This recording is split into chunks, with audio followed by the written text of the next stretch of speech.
In our headlines on this Thursday, June 5th, here in South Korea. President Lee Jae-myung presides over his first cabinet meeting and has urged officials to do their best. He was joined by ministers from the Yoon government as President Lee doesn't get a transition period and assume the role before shaping his own cabinet.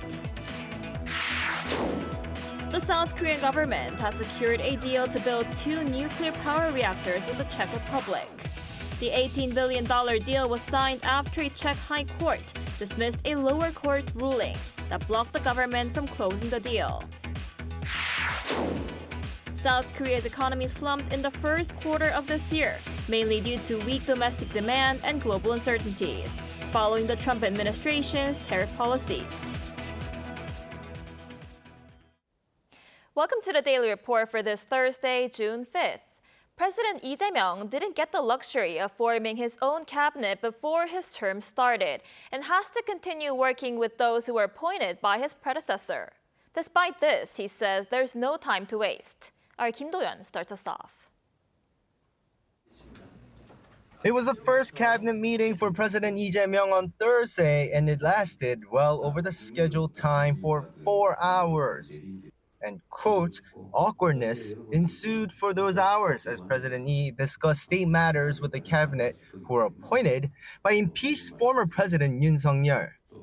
또 여러분들이 가진 권한, 또 책임도 한순간도 소홀히 할 수 없지 않습니까? 그래서 오늘은 각 부처 단위로 현재 현안들 한번 체크를 한번 해보고 싶어요. 좀 어색하고 그러긴 하지만 그래도 최선을 다해 주시기 바랍니다. This is a rare occasion as President Lee doesn't get a transition period and assume the role first before shaping his own cabinet. The president and the cabinet ended up having kimbap for lunch at the meeting as it ran until his next meeting at 2 p.m. According to the top office, the president, after listening to the most pressing issues, gave his opinion and orders to the ministers. In addition, the president also focused on analyzing the recent large-scale wildfires as well as preparedness measures and possible solutions for the future. Meanwhile, the top office also says that most of the top office employees from the previous administration who had left came back to their posts. Most of the former presidential office staff have returned to work, and the foundations to gradually resume operations are being laid. Presidential Chief of Staff Kang Hoon-sik is scheduled to communicate with the staff regarding work-related matters during a staff meeting at the presidential office on Sunday, the 8th. President Lee also held a meeting for public safety at the National Security Council's conference room. He emphasized the importance of public safety, wearing the yellow emergency response jacket for the first time as the president, and meeting with local government officials on accident prevention.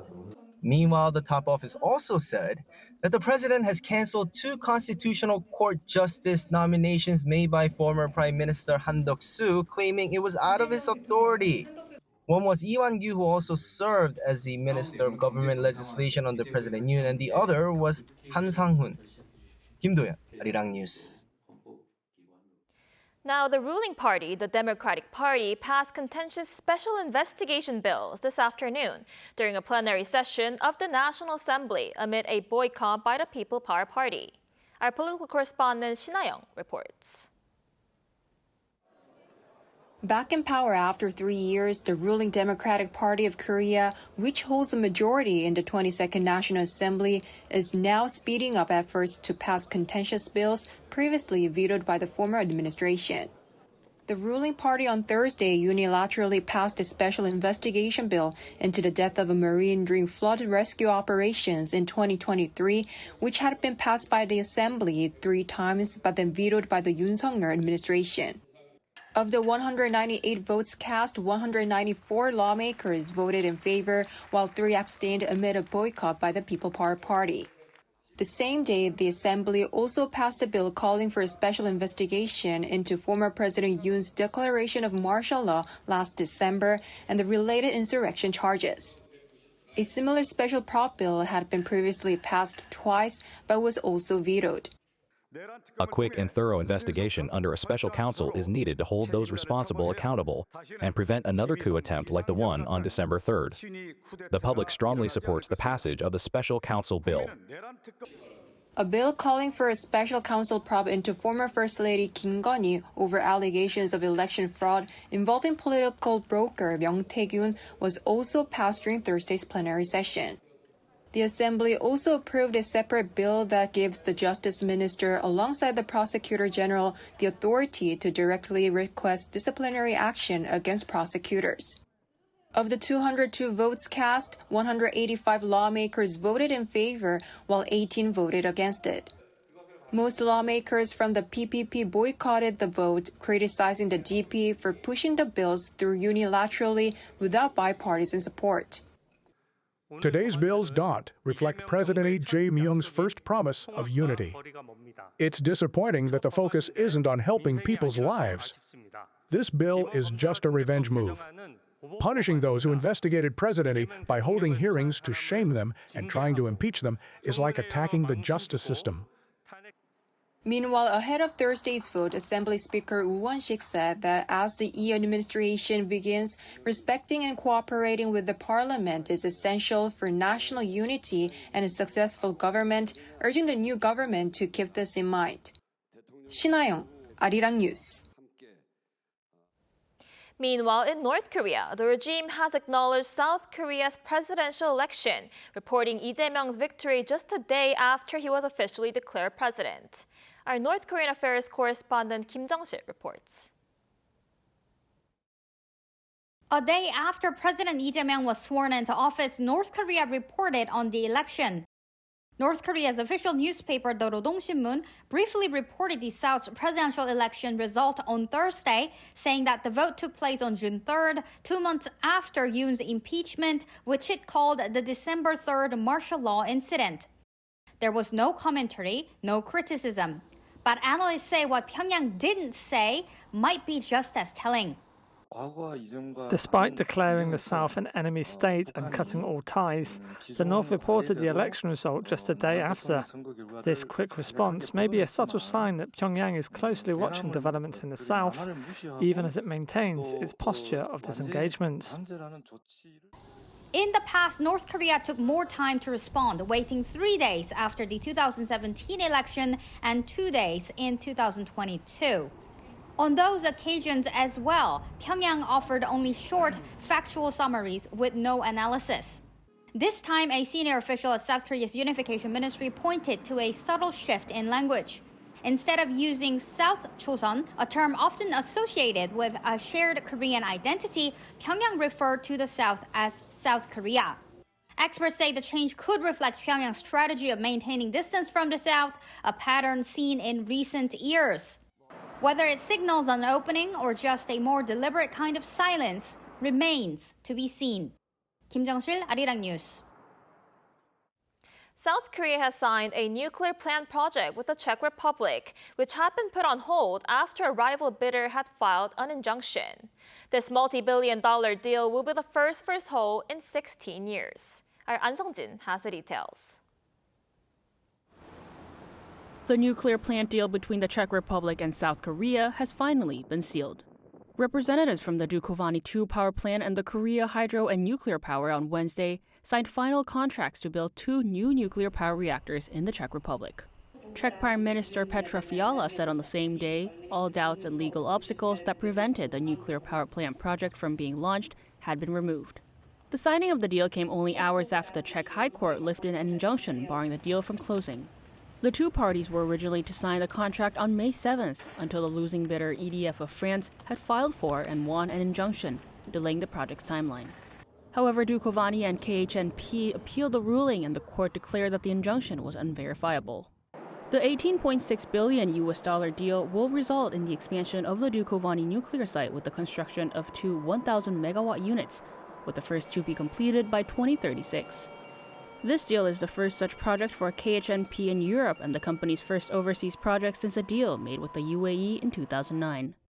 According to pundits, the deal proves South Korea's technical skills and economic feasibility for nuclear plants, while they also say it could be a turning point for Seoul's nuclear plant expansion into the European market. 안성진, Arirang News.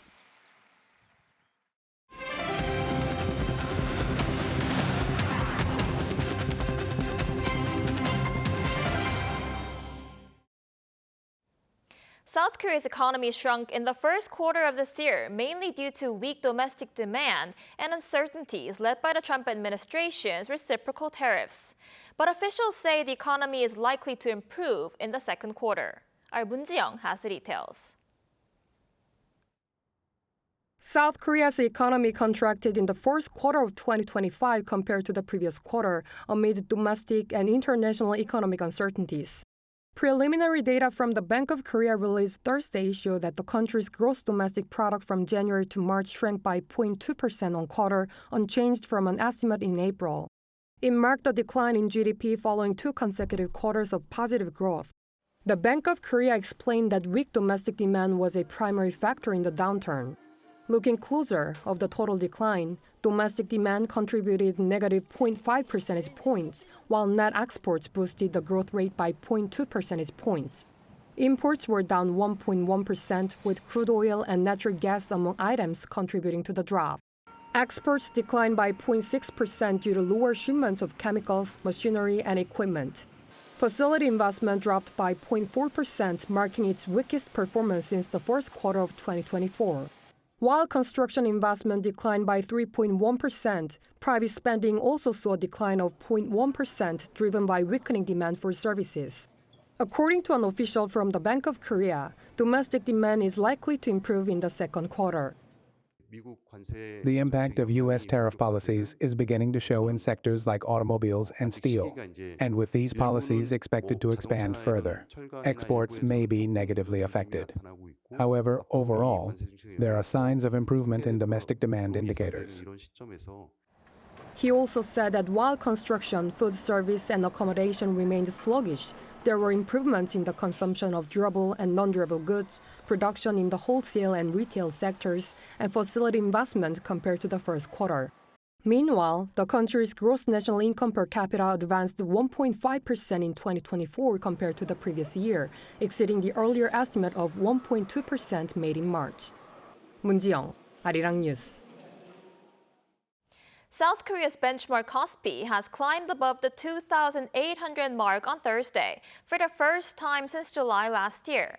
At the market's close at 3:30 p.m., the KOSPI ended just above 2,812, about 1.5% higher than Wednesday's close. Notably, foreign investors are continuing to buy Korean stocks, accelerating the index growth. Since early April's year low, the market has entered a technical bull phase by rising over 20%. Strong upward momentum was experienced due to the easing of both domestic and global uncertainties and expectations surrounding the new administration's economic policies. The new Lee administration has hit the ground running, prioritizing the economy with trade and boosting domestic consumption at the top of its agenda. Our correspondent Lee Soo-jin reports. Just 2 days after the election, the new Lee administration is already moving to revive the economy. The stock market is also showing signs of stabilizing, with the benchmark KOSPI during intra-trading on Thursday climbing into the 2,820 range for the first time in 10 months. The rise was largely driven by foreign investors, with Lee's presidential election win ending a leadership vacuum. Lee has also vowed to prioritize the economy, signing his first executive order to launch the Emergency Economic Evaluation Task Force, which also held its inaugural meeting on the same day. And the 2 key agendas that the government and the task force are expected to tackle are boosting domestic demand and navigating high-stakes negotiations with the Trump administration. One major way the newly established task force is expected to boost domestic demand is to pass a large-scale second supplementary government budget, expected to amount to at least 30 trillion won, or around $22 billion.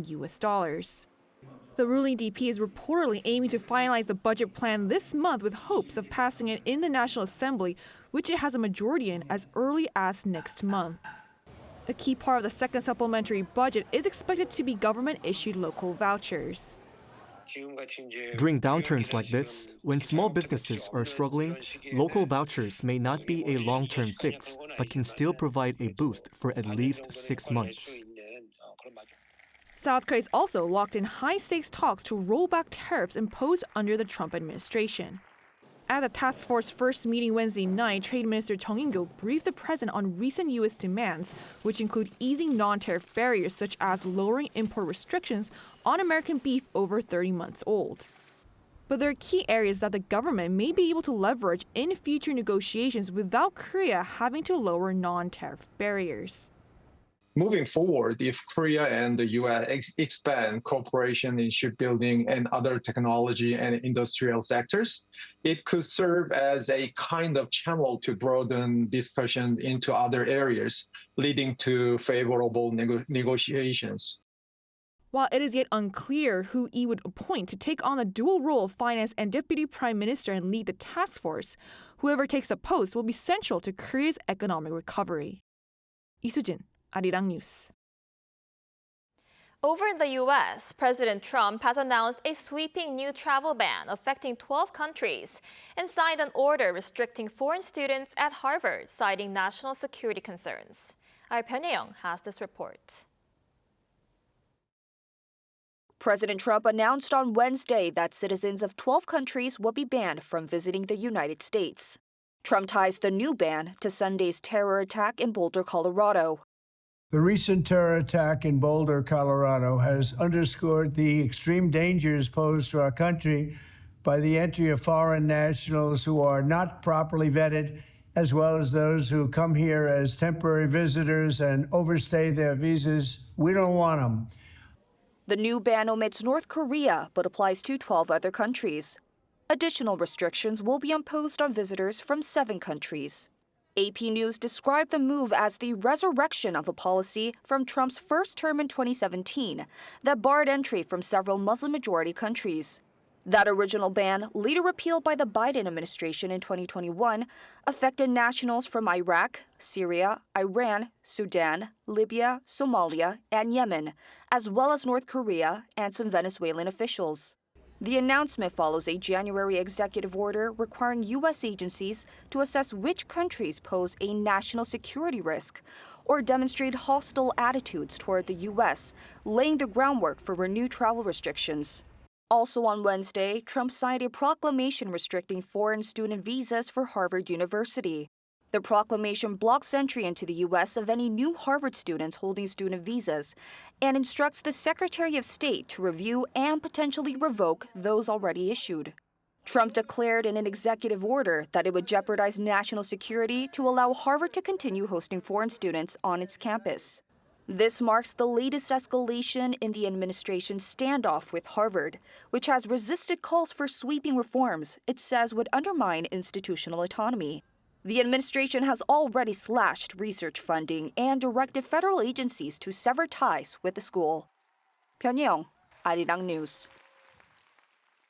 And U.S. President Donald Trump also says he held phone talks with Russian President Vladimir Putin on Wednesday. However, Trump says discussions would not lead to immediate peace in Ukraine. Our Lee Seung-jae has more. U.S. President Donald Trump took to Truth Social on Wednesday, saying he held phone talks with Russian President Vladimir Putin. According to Trump, the two leaders discussed Ukraine's recent drone attacks against a Russian airfield, with Putin saying he was obligated to respond to the weekend attacks. The U.S. president noted that the 75-minute-long conversation with his Russian counterpart would not immediately lead to an end to the war in Ukraine. The phone talks between the two come as Trump said last week that he would be able to see within 2 weeks whether Putin was serious about agreeing to a ceasefire deal. Meanwhile, the chance at a peace deal between Russia and Ukraine seems to be getting bleaker, as Putin accused Ukraine of terrorism and disrupting peace talks. During a televised government meeting on Monday, Putin shot down Ukraine's call for an unconditional ceasefire, saying that Kyiv's leadership has resorted to terrorist attacks to intimidate Russia. Putin said that he cannot negotiate with those who rely on terror or with terrorists, adding that a break from a military action would only allow Ukraine to gather more Western weapons and prepare other terrorist attacks. His remarks came in response to a series of explosions that allegedly caused bridge collapses in Russia over the weekend, including one that derailed a passenger train, killing 7 people. Despite this, Ukrainian President Vladimir Zelensky on Wednesday proposed an unconditional ceasefire with Russia until a summit with Putin is held. He also proposed possible venues for the meeting, including Istanbul, Switzerland, and the Vatican. 이승재, Arirang News.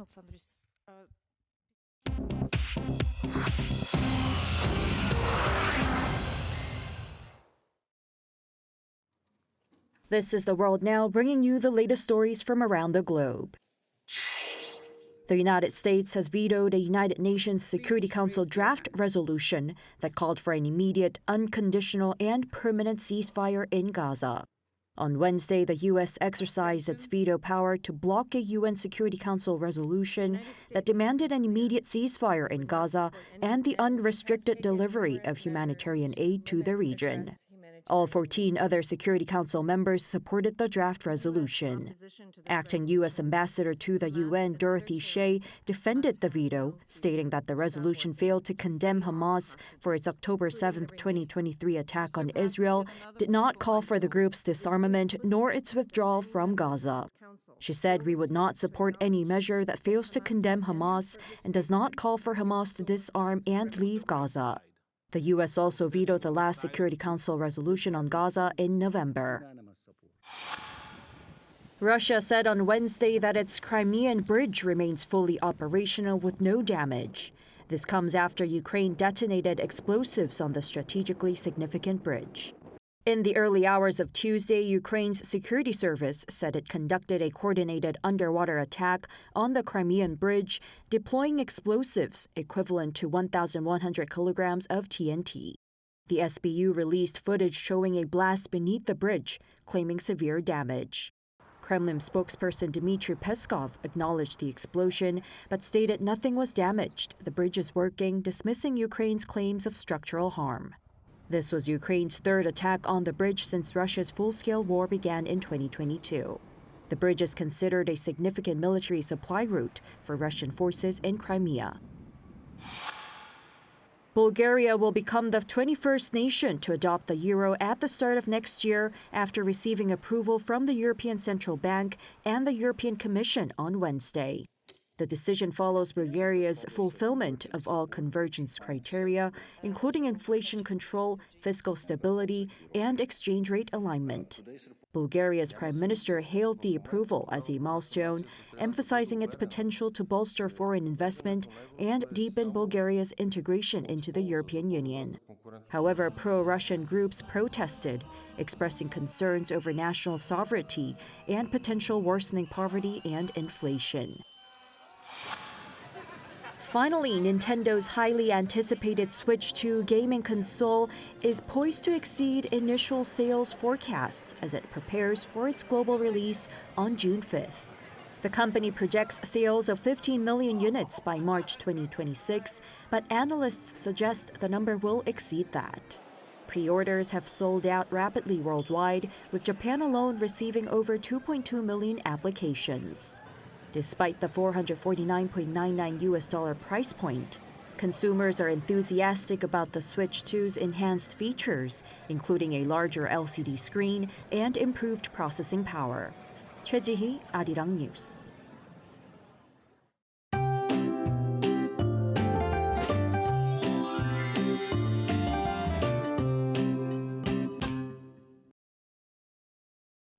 It was above 25 degrees Celsius in most areas in the middle of the day. The Gyeongsang-do provinces, Gumi and Kimcheon, were as hot as 30 degrees Celsius. As such, the gap between daily highs and lows widens to around 20 degrees. Please bring a light coat when you go outside in the evening. You need to prepare well for the heat from now on. On Friday, Memorial Day, the daytime temperature in Seoul will rise up to 28 degrees, and the summer heat will come around. The ultraviolet index will soar to a very high level across the country. In addition, ozone concentrations will increase in some areas, including the Seoul metropolitan area. Tomorrow morning, Seoul and Busan will start off at 18 degrees, Chuncheon at 14 degrees. Highs will move up to 28 degrees in Seoul and Gwangju, 30 degrees in Daegu and Gyeongju. It is expected that there will be frequent rain in Jeju Island. That's all for Korea. Here are the weather conditions around the world.